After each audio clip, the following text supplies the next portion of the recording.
edition. We're talking about data. Charles from GMAT Ninja Tutoring here. MBA Spotlight June 2024 edition. We're talking about data insights. I've got two fantastic GMAT test takers who conquered data insights. If you're watching this later, data insights is still pretty new. It's only been around for about 8-9 months or so. So we've got a couple of gentlemen here who are among the first to make huge breakthroughs in data insights.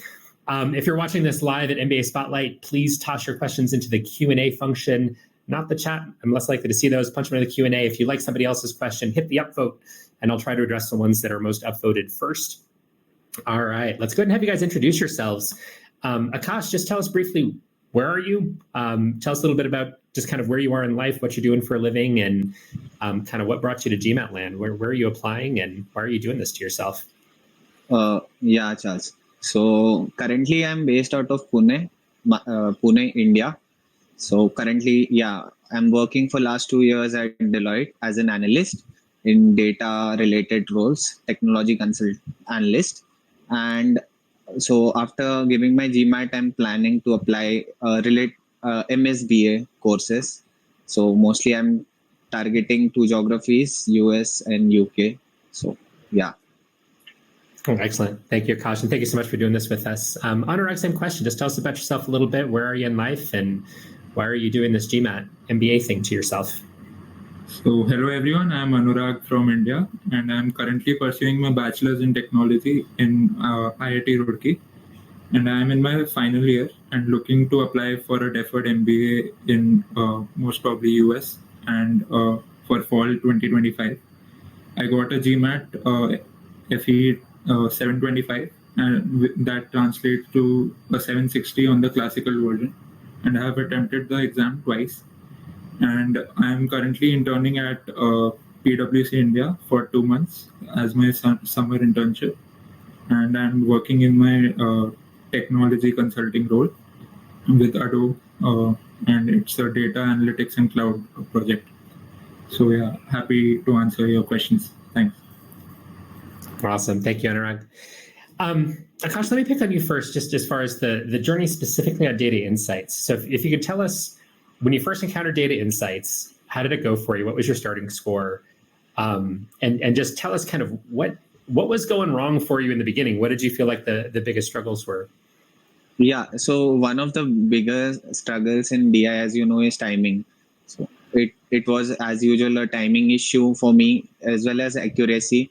So even after spending a lot of time at questions, I was getting them wrong. So I remember my first mock, I got around DI 75, which translates to 51st percentile.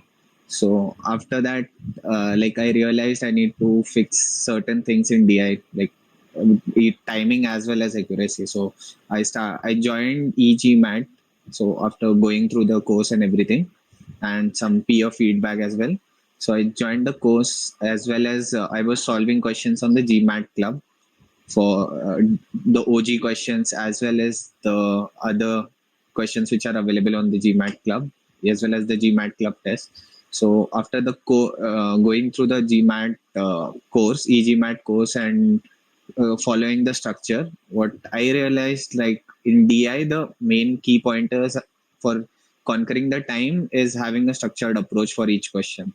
So more or less, if you have a structured approach, so some of questions you'll be good at, some you might struggle, but ones which you are good at, you'll try to maximize on them. So that's what my approach was. So the ones which I was getting good at, so I maximized on them, and the ones which I was little bit struggling, MSR, so I used to minimize the errors or minimize the time spent on them, so that I'm not negatively penalized for not completing the test. So that was my overall strategy. So Akash, just to be clear, so it sounds like, so you're talking about kind of time management on the test, where you said, okay, multi-source reasoning, it sounds like was your biggest struggle, and you said, okay, if I encounter a multi-source reasoning set that I struggle on, or a specific question, were you kind of moving on quickly, maybe guessing if you had to save time for the other 4 question types? Yeah, actually. So 1 or 2, if I thought it was best according to my strategy, it worked for me as well. So if I am skipping, I'm just guessing one or two odd questions in MSR, I knew I can get the other ones correct, spot on, even if it is a difficult one. So that's where maximizing comes in. With Awesome. yeah. So it sounds like kind of as you were prepping, you sort of said, okay, you were being introspective and recognizing that the other 4 question types, so graphs, tables, 2-part analysis, data sufficiency, were all pretty much strengths for you. You could be efficient on them. And it was really only the multi-source reasoning where you got stuck and kind of said, Yes. Given that this is my skill set here, I'm going to make sure I invest. Utilize whatever I have the strengths and not just get stuck on the weakness points. Yeah. Yep. I love it. Okay. And how long did you spend studying data insights total? Total for around 1 odd month, I studied only data insights. So I followed like a structured way. First, I focused on verbal. Then I moved on to the quants was one of my strengths, so that was not an issue. Then I moved to data insights, which was again a struggle. And then afterwards, I took 5 or 6 mocks and a couple of section tests as well. So that, all in all, solving more will improvise the accuracy as well. Awesome. Okay, so it was a month of exclusively focusing on data insights. Yes. And about 3 months of studying total. And I think you mentioned the starting score of 75 on your first mock exam, and what was your score in the end after you did all that? So on the official exam, it was 83, which translates to 96th percentile. Yes. Awesome. Okay, so from 51st to 96th percentile, about a month of really dedicated work specifically on data insights, and a lot of kind of introspection and strategy to make sure that you were really using that time wisely. And I guess for anybody watching this who is wondering if they're normal, if you're struggling with timing on data insights, let me just say you are 100% normal. There are people out there who they're I think very, very rare, who are so skilled at data insights that they can get through the 20 questions in 45 minutes and it's comfortable for them. That is a fairly rare thing. I think for 98% of test takers that we've run across, timing is an issue. It's a struggle. So Akash, by all means, very, very normal. So for some people, it might be a little bit worse or a little bit better, but almost everybody has to pick their battles. And Akash, it sounds like you did a great job of kind of recognizing for yourself which battles you needed to pick. And I think that's fantastic. All right, Anurag, let me go to you. So, and I'll spoil a little bit of the surprise here. Anurag ended up being one of those rare unicorns who didn't struggle a ton with time in the end. But Anurag, walk me through kind of from the beginning, when you first encountered data insights, what was that like for you? What did you think you were bad at? So tell us about that very first encounter with data insights. What did it feel like? What was tough for you initially? So there's a quote by Seneca which goes like, we suffer more in imagination than in reality. So in my data insights first encounter, I suffered more in imagination than in reality. So most of my questions were, most of the difficulty which I faced were comprehending the questions. I was getting impatient on longer questions. And one of my key strengths were data sufficiency questions, because a lot of maths was involved in that. So I was good at maths. I scored 100 percentile in quant, and so data sufficiency was not a challenge, but most of the other questions like graphical interpretation, 2-part analysis, and MSR, which were longer in format, used to get to me.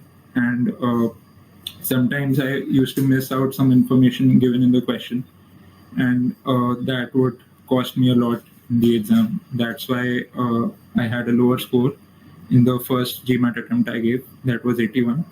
I got 7 or 8 wrong, and mostly in MSR and 2-part analysis questions. So coming to the strengths, mostly I was good at data sufficiency and did not really have a tough time over there. And also, I think most of us should have a proper structure to solve a question. So you have to read all the information first and then get to the questions that they are asking. So for two-part analysis, there are non-math and math-related parts to it. So for math-related, I used to build a relationship between the two variables asked and select those that satisfy the relationship.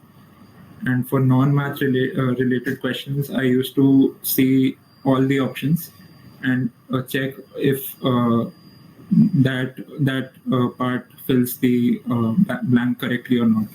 So that was my strategy related to two-part analysis. Yeah. And Anurag, I'm curious. So you mentioned so got 100 percentile in math. Awesome, congratulations. How is your verbal? And the reason I'm asking is that it sounds like you were really, really strong at data insights right away. I mean, that 81's already a fantastic score. That's a much harder score to get than it might sound. How is your verbal? Like, was part of your improvement on data insights related to improving also on verbal, or was your verbal strong enough that you weren't really studying that a whole lot either? Actually, my weakest portion of the all the three data insights and quant and verbal was verbal only. So in my first attempt, I got an 82, and in my second attempt, I got an 82. So there was no improvement in verbal. But that said, in my first mock, I got a lot lesser score on verbal, and I tried to improve through mock tests and seeing the patterns in the question, identifying the arguments in the critical reasoning part, and identifying the conclusions. That gave me a boost. And from my first mock test to my last mock test, there was a significant improvement in verbal too. But that said, in data insights, mostly it was from the improvement of my patience. I was impatient in my first attempt, and after solving a lot of mocks, I improved my patience level. And say more about how that improvement or how that impatience took form. What did that really look like? So how did that cause you to make errors? Was it that you were reading questions too quickly? You were jumping to the question itself too quickly, not digesting the information? So what did that really look like in practice to undermine your results? So actually, you have 2 minutes and 15 seconds per question in data insights. So when I was looking at the clock, I used to read the question and in MSR, and I used to have an anxiety that I would miss out on other questions if I don't read this question quickly. So that was an issue there. And so I would read my questions very quickly, and it would lead to a lot of misinformation getting into my brain. And that would lead to incorrect answers in the questions. I wouldn't read the passage properly. So it sounds like the classic case of, and we say similar things on verbal as well. Sometimes we see people on reading comprehension or critical reasoning who try to skim the passage. They try to skim the text. And two bad things can come from that. One is that they just miss the question. The other thing is sometimes it doesn't really save you time because you skim the information and then you get to the question and you kind of go, well, wait a minute, now I need to think about this more. You look back to the passage or the data, if we're talking about data insights. You have to go back and forth between the question, the data, the question, the text, whatever it might be, and you end up spending a ton of time. So I guess let me ask you this, Anurag, because I think your experience is a really common one. And this is something we see from our data insights students as well, kind of in the early going here on data insights. Again, as we film this, the section's only been operational for about 8 months here. We see a lot of people who kind of go, I know data insights is time pressured. I look at multi-source reasoning. There's 3 tabs. It's a fire hose of information. I know I'm not going to have a lot of time, so they try to skim it. And we can kind of say, we can sit here on our panel and we can kind of say, oh, yes, we know that that's a bad approach. But in practice, how did you get yourself to change the habit? Because I think that's the hard part. You can say, I know I shouldn't skim this, But what did you do to actually get yourself to do it differently? Because sometimes, even though you know that's the right thing to do, it can be hard to get yourself to do it. So I guess, how did you change your mindset effectively? So I would do a lot of sectional tests in GMAT Club on data insights, and I would tell myself that you need to calm yourself whenever a longer question came. And after I read all the information, I used to answer the question and get to the correct answer. But before my first attempt, I used to like panic a lot and see the question and wouldn't read the full paragraph. So I would skim through the paragraph and go for the questions. So I told myself that you suffer a lot in imagination. So you don't actually suffer a lot in reality. GMAT is to see that you can handle that kind of pressure, and you know that you're not suffering much. It's just a test. It's nothing much. And we also need to understand that there's no magical or mystical trick to crack DI. It's pretty logical, and you do not have to memorize anything. So it is just based on the information given in the paragraph. So if you read the paragraph correctly, you will get most of the questions right. So that was my approach. I love it. And I love that phrase, Anurag, that we suffer more in imagination than in reality. I think that's great. And I think that's the sort of thing that applies for a whole lot of people, right? I think that's part of where our anxieties come from taking a test like this is you imagine bad things happening at the end of the section or when you get your score. And one of the things that can be really challenging is blocking all that out and just taking care of the task that's in front of you. And it can be incredibly challenging to do that. Let's hop on over to some of the audience questions here.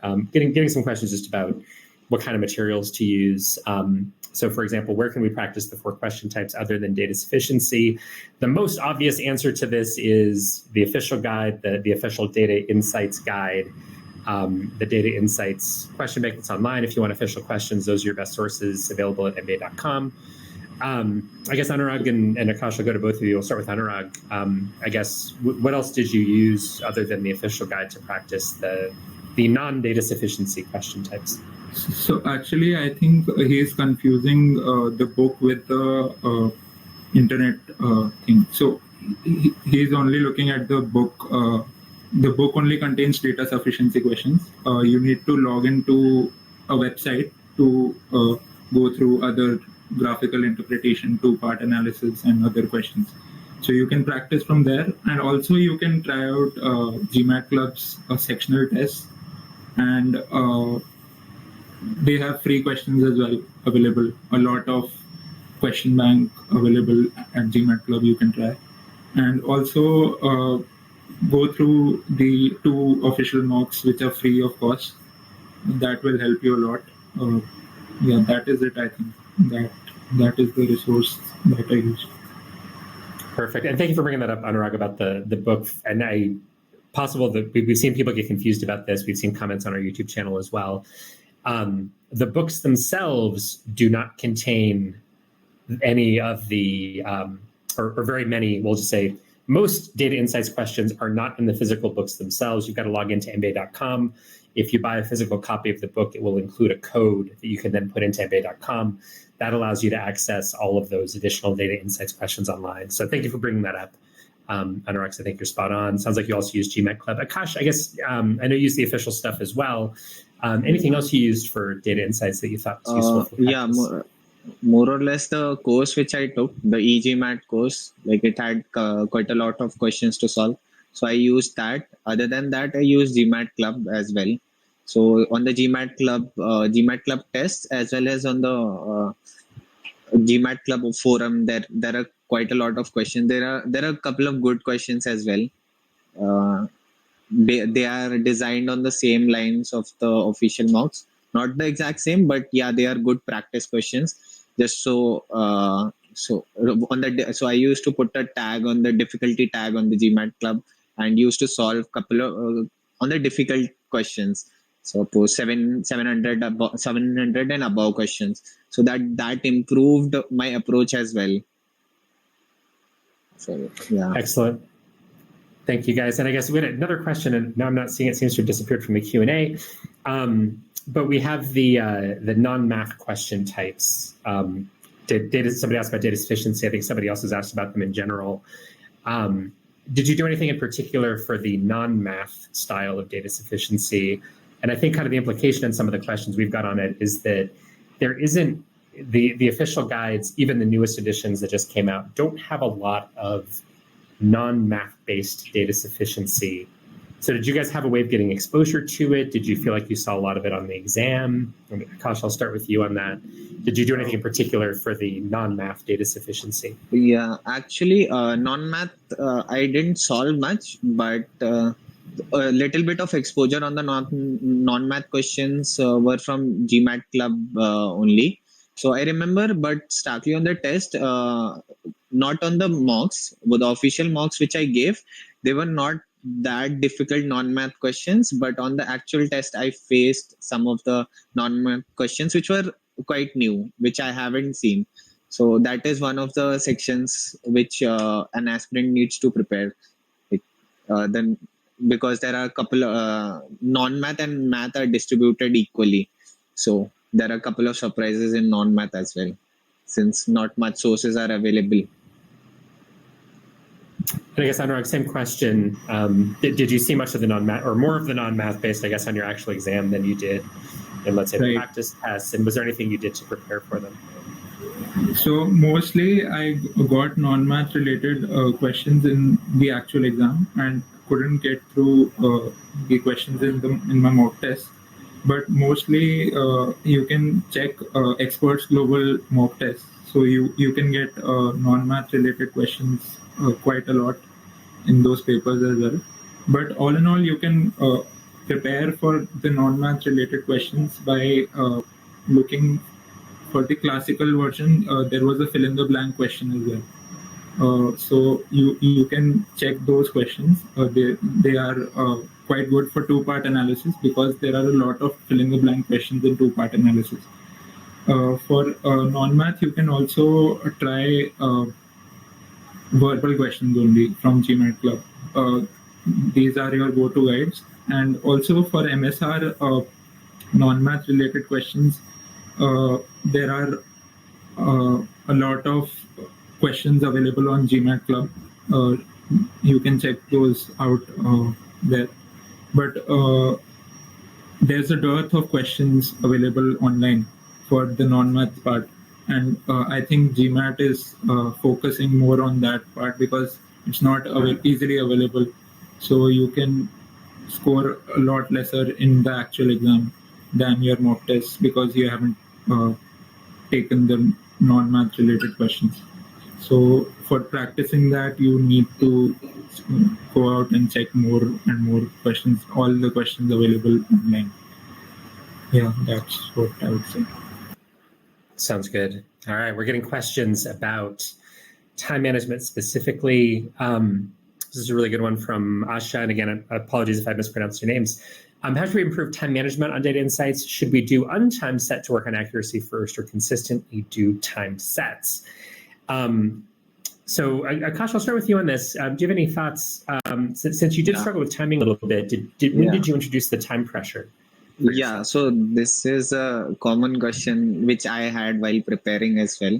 So what should I take the approach? So as in my instructors are TGMAT as well suggested, so that's what I will suggest. And I noticed it over the time as well.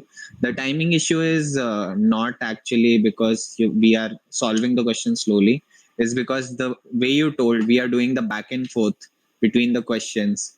We are missed while reading. So especially if you are doing a TPA, a verbal question, it is sort of a critical reasoning, but yeah, there are two blanks to fill in. So you have to be crisp understanding of the passage itself so that you are not doing back and forth and you just know what you are looking for in the answer choices. So most of the time crunch happens because of that. So I would suggest first go with the approach of solving them correctly in an untimed manner, and as in when we have the proper exposure, if the accuracy is correct, like you are consistently improving solving them correctly, then move to timed questions, then start taking section tests.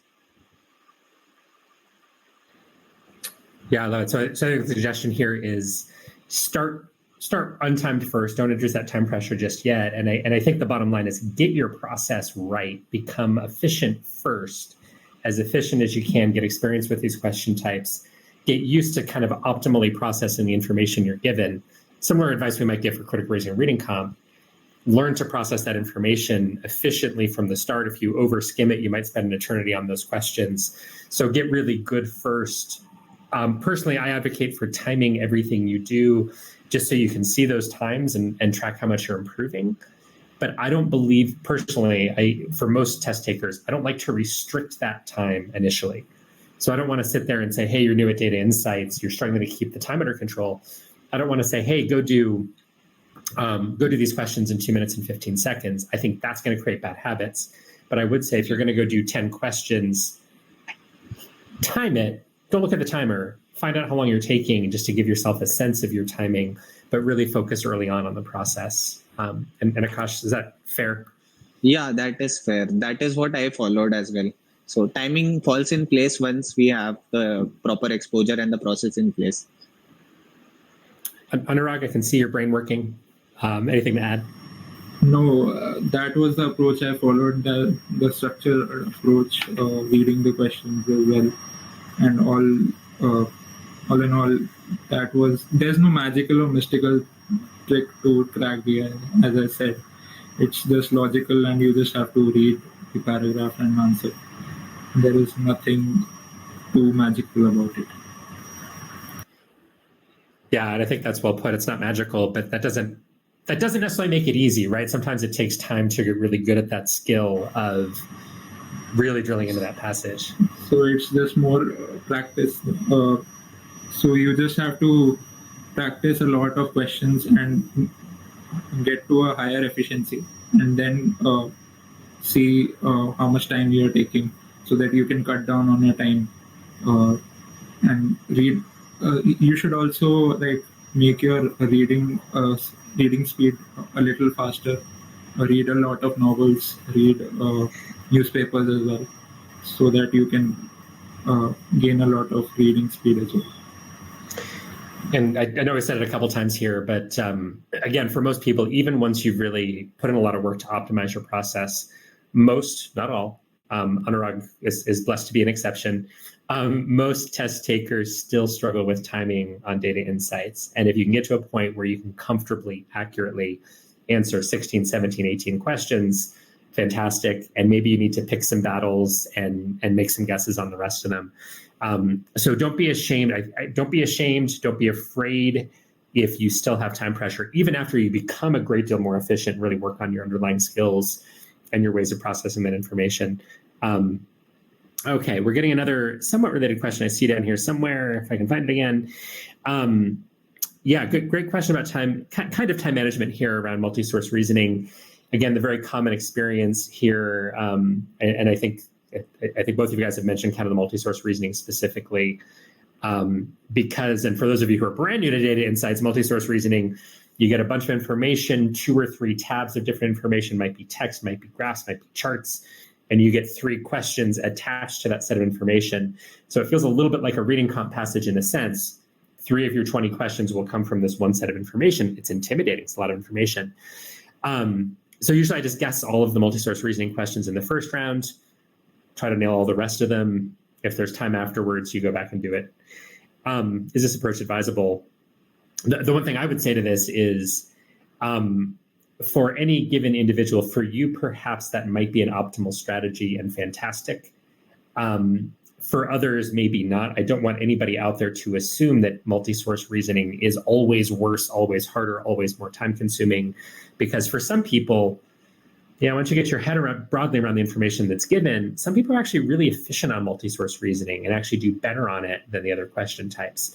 So I don't want to paint with too broad of a brush. I think there are people for whom the strategy of guessing on multi-source reasoning is very effective. I think for others, it's a really terrible idea. But I guess, Akash, any thoughts on this? I guess for yourself, how close was this to your approach? And I guess what would you say to this test taker?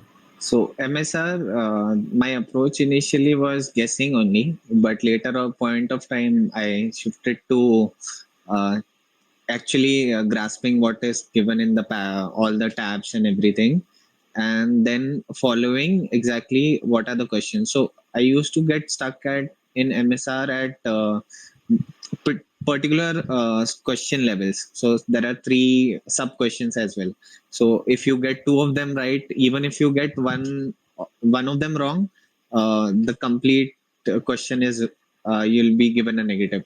So that I used to have an issue with.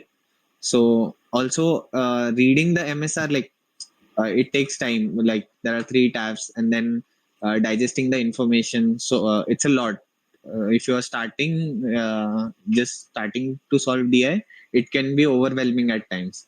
But I guess with enough practice and time, eventually the timing decreases for solving MSR as well. But yeah, the approach which I took was mostly avoid guessing and extract whatever the information I could get. If I'm stuck with questions, I used to take a leap of faith. So that I knew. Anurag, anything to add? For me, I used to read the question. Imagine like you have 3 questions and the timer is set at 6 minutes and 45 seconds. So you can read the whole MSR question in 4 minutes, and you can then solve the questions in 2 minutes or so. So you can like devise the strategy. It worked for me. So you can this is a much better strategy because you get a lot of time to read them. It's a mental construct that you don't have time for MSR. So that worked for me, and most probably it will work for you because when you read through the information, the questions are very easy. If you read all the information, absorb all the content and correlate the information. So that will work for you. That will be. Yeah, I think that's a great point. And Anurag, I think to kind of your theme of we suffer more in imagination than in reality. I think, as you're watching that timer, these sections are time pressured. You're taking 3 of them in 2 hours and 15 minutes on the GMAT exam. If and the numbers that Anurag was throwing out there for anybody that didn't quite follow it, you have an average of 2 minutes and 15 seconds per data insights question. Your multi-source reasoning sets have 3 questions always. So you have a total, on average, of 6 minutes, 45 seconds. Now, honestly, that's an average. If you spend a little more time than that, even that's not a big deal. And typically, I think most people are a little bit faster on data sufficiency than on some of the others. It's okay if you spend 7 minutes, maybe a little bit more on that multi-source reasoning set. And when you start thinking about it that way, I like the way you framed it, Anurag, which is it pops up on the screen instead of going, there's so much more information here than there was on the graphical interpretation question. You can kind of freak out. And I think that's a lot of people's initial response. But when you think about it, well, wait a minute, I could even take 5 minutes digesting this information. And as long as I've done a nice job of it, I haven't gotten too stuck on things that don't matter, I might be able to slice through these questions in really, really quickly. And it's very much like reading comprehension that way. If you shortcut too much reading the passage on reading comp, you cost yourself time. If you invest properly, efficiently in reading that reading comp passage, you're going to do really, really well. And I think the same might be true here. And Anurag, it sounds like that shift in mindset was what really changed for you, as you said, wait a minute, I can go ahead and take 4 minutes here on the information, and then I'm okay. Right. That was the approach. And that was the shift in mindset that improved my score, I think. From 81 to 86, that was I used to get 6 to 7 questions wrong in most of my mock tests before, and after applying this mindset, I zeroed it down to like 2 to 3 questions wrong. Perfect. Okay, we're starting to get our last 9 or 10 minutes here. 2 questions that I think will be pretty quick to answer, and then we'll go ahead and wrap up. Great question. I'm actually surprised nobody asked it sooner. And again, as always, apologies for mispronunciations. Dia, thank you for asking this. So how similar was the actual GMAT exam on data insights specifically to the official mocks at MBA.com? Did you feel a difference, Anurag, as you went from one to the other, or did it feel pretty similar to you? The official mocks were quite similar to the exam, but I would add that the questions were a bit longer on the actual exam, and there were a lot of non-math related questions as well that were not in the official exams. So I think it depends on what exam you're in. The algorithm, we don't know what algorithm GMAT follows. So it really depends on person to person what level of difficulty you will get in the exam. That is very a personal question, because there are people who got very similar tests on official mocks as well as the actual tests. But in my first attempt, I got a bit of more longer questions compared to the official ones. But in the next attempt, I got similar questions. So it really depends. And in your case particularly, I think once you get to those really elite scores, I mean, 86 is such a phenomenally high score that, yeah, you start to see a little bit of a ceiling effect. You're getting the very hardest questions that happen to be in the question bank that day. So it's more normal, I think, to feel a little bit of a difference between the actual test and the mock exams. When you're way up at the highest score level, I think things you might get a few that feel a little bit different. Also, I would like to add that there is a break given in between two sections, the 10-minute break. So when you order your sections, keep in mind that you attempt the stronger section first and then get to the harder sections, and take a 10-minute gap between the harder and the hardest section, which you feel is harder and hardest. So that would be beneficial because you get to get your mind to a bit of rest as well. And in the first section that you attempt, it should be your strongest section because it gives you a lot of confidence, and then you can carry on and carry that momentum of getting the questions right in the second section as well. That's all. Yeah, there's an interesting segue, Anurag, because this is the other question I wanted to address before we break, and then I'll go to Akash on both this and the question of the difference between the actual exam and the practice exams. So what sort of sections you pick when you're quant heavy? Anurag, if I'm hearing you correctly, for you, where you are very quant heavy with your amazing quant score, you did quant first, and then it was data insights, and then you took your break, because you can choose to take your break anytime in either of the two gaps between sections. So for you, it was quant, data insights, verbal with your break right before verbal, so that you're refreshed and ready to go at it. Great. All right, Akash, same question, because I think, and again, everyone's got different experiences here as far as what works optimally, but what worked for you? Yeah, my strategy was somewhat different. So my weakest was verbal, as was for Anurag. Quant was my strongest section. Even I got 100 percentile. So naturally I started with quant, but I took a different approach here. My approach was I'll solve quant first, then go by verbal. Even I was doing the same in mocks. First with quants, then with verbal.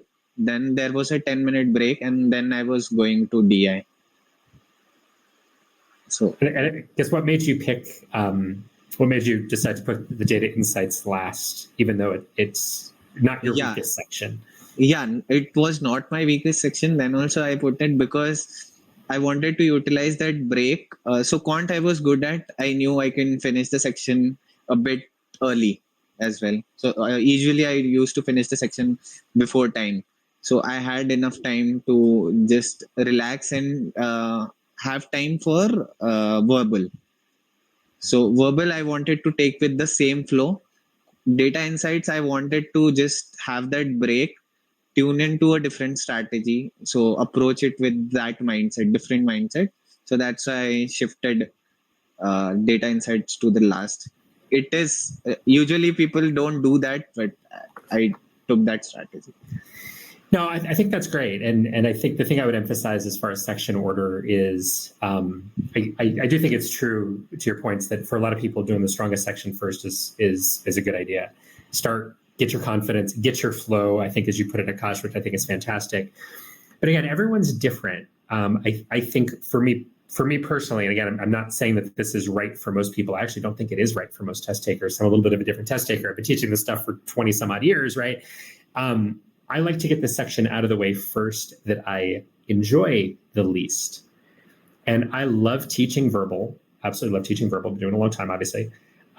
That's the one that when I sit down and do the section and it's repetitive and these questions look a lot like the questions we've been doing for 20 some odd years, I want that out of the way first. Personally, for me as a test taker, there's something that I want done, and it's not about strength or weakness. It's just about, okay, now I can relax a little bit because I just happen to enjoy the other two more. As a test taker, not necessarily as an instructor, as a test taker. Cool. So I think bottom line is you want to figure out what works for you. And I think for a lot of people, I think the advice is spot on. Start with your strength, get into the flow, get comfortable. For most people, I think that's going to be the right thing to do. But it might be different for you where when are you at your best exactly in those three sections? And maybe there's a section, because it's a weaker section, if you start strong, typically like you're freshest at the beginning of the test, that's your best performance.